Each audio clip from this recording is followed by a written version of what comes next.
Hey guys, welcome to the Trash Picture Show. It's April 26th, so it is Alien Day, and for today I've decided to count down my top favourite Dark Horse Aliens graphic novels, starting off with Aliens Genocide. This graphic novel is set after the whole Earth War storyline, which saw Earth become overwhelmed with aliens, and they were defeated, and alien kind of byproducts and xenomorph technology, bioweapons, are kind of they're the norm. They're not out of place in this very modern society. And one corporation run by a guy called Daniel Grant has manufactured a drug called Xenozip, and it allows the user to basically super soldier serum. He's super fast, super strong, also super aggressive. However, because of the infestation having come to an end on Earth, there's no access to the key ingredient, which is royal jelly. So Daniel Grant, his corporation, funds a mission to the alien homeworld. Now, this graphic novel came out in the 90s, so there was no alien Covenant or Prometheus. There was still the idea of an alien home planet. The corporation gets there, and they soon realize they're in over their head because this is an entire planet infested with xenomorph. However, a trump card arises in the form of a civil war between two xenomorphs, the original strain and a mutated red strain. And Grant and his company of mercenaries decide to turn the tide in order to kind of sneak into the hive and steal the royal jelly. Really fun, really cool aliens graphic novel. I really like the artwork. Some of the people behind it, Mike Richardson, he was the kind of key figures in Dark Horse, and I think he runs it now at the moment. He wrote the story. John Accardi wrote the script. Damon Willis done pencils. Carl Story done inks. Letters was done by Jim Sarah, and cover art by Dave Dorman. Again, really fun, really cool graphic novel. If you are an Aliens fan, this is definitely one to check out. Next up, another oldie but a goodie. If you're a fan of Hellboy, you certainly know who Mike Mignola is. And this one, I found, I found that a lot of graphic novels that came out around the time of Alien 3's release had a lot of religious themes and symbolism, and Alien Salvation is no exception. What we have is a smuggler ship that crashes, and one of the surviving crew members is a very devout religious man. And be it be it the situation he's in or his kind of religious devotion, he starts to go kind of off the rails, and sees the xenomorph not just as aliens but as demons from hell that are sent to test him. Fantastic story. It's pretty cool. It's a one shot. It's very short, but it's short and sweet, as they say. The script is by Dave Gibbons, pencils by Mike Magnola, inks by Kevin Nowlin, colors by Matt Hollinsworth, lettering by Clem Robbins, and cover by Mike Magnola. Again, really cool graphic novel if you're a fan of the Hellboy comics.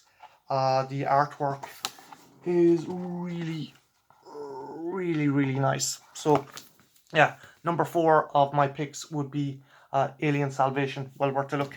Next up we have Aliens Defiance. This is one of the newer graphic novels that come out, and it ties a lot into the video game of Alien Isolation. We follow a young Marine by the name of Zula Hendricks, and she goes AWOL with a synthetic called Davis to hunt down and destroy every recorded xenomorph encounter in the system. And she's kind of the reason why, between the events of Alien and Aliens, Weyland-Yutani and the military never got their hands on a xenomorph. Uh, really cool, compelling story. Azula Hendricks is fantastic. They kind of shoehorn in Amanda Ripley, but it's not in your face. It's not like, oh, Ripley's part of the story now. She appears in the background. They do shoehorn her in later storylines, but out of all the ones that Brian Wood did, I think Defiance is cool. The artwork is absolutely phenomenal. Tristan Jones, I follow him on Twitter. He's an awesome artist.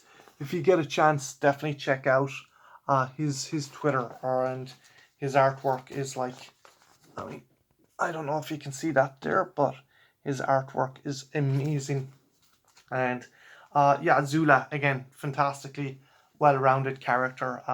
Not perfect. She's not like a kind of Mary Sue kind of character. She has flaws. She starts off as a pickpocket, and she joins the Marines.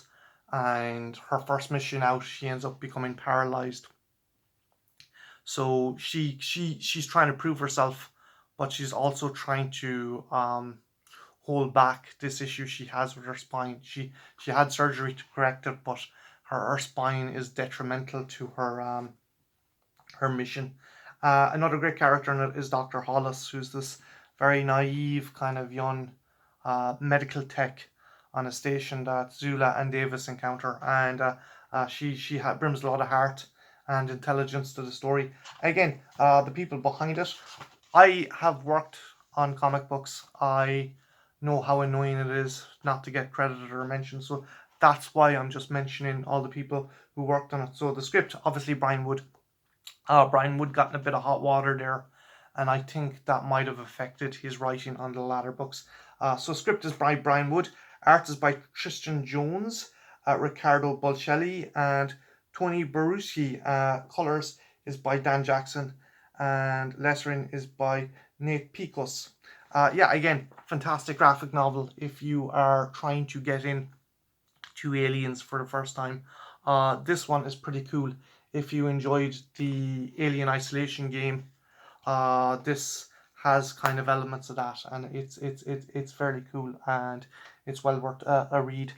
Next up, number 2, we have Aliens Dead Orbit. Again, a very, very cool one-shot story which focuses on an engineer who's the last surviving crew member of his rescue ship, and he is stuck on a decaying orbit in a station, and as a result, he kind of has to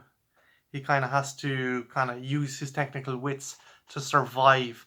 And we also get flashbacks of him trying to kind of rationalize how this whole situation came to be.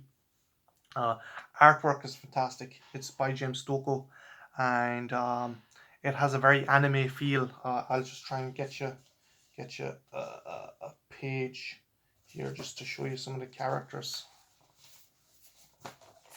Now, I don't know if you can see that right, but yeah, the characters have a very anime feel and look to them. And it's pretty cool. It's the aliens aren't the only kind of the aliens aren't the only threat the character has to deal with. Like, the ship is slowly decompressing, and yeah, it's an awesome graphic novel. And again, it's a very nice, neat one shot story. So if you get a chance, check it out. Again, look at that fucking art. I don't know if you can see it, but it is awesome. So yeah, yeah, the graphic novel itself, it is. I'll just, again, sorry about this, but I'm a stickler for mentioning people because I know what it's like to get sidelined graphic novel wise. Yeah, James Stocco, he wrote the story and done the art. So if you get a chance, definitely check out Aliens Dead Orbit. Well worth a look.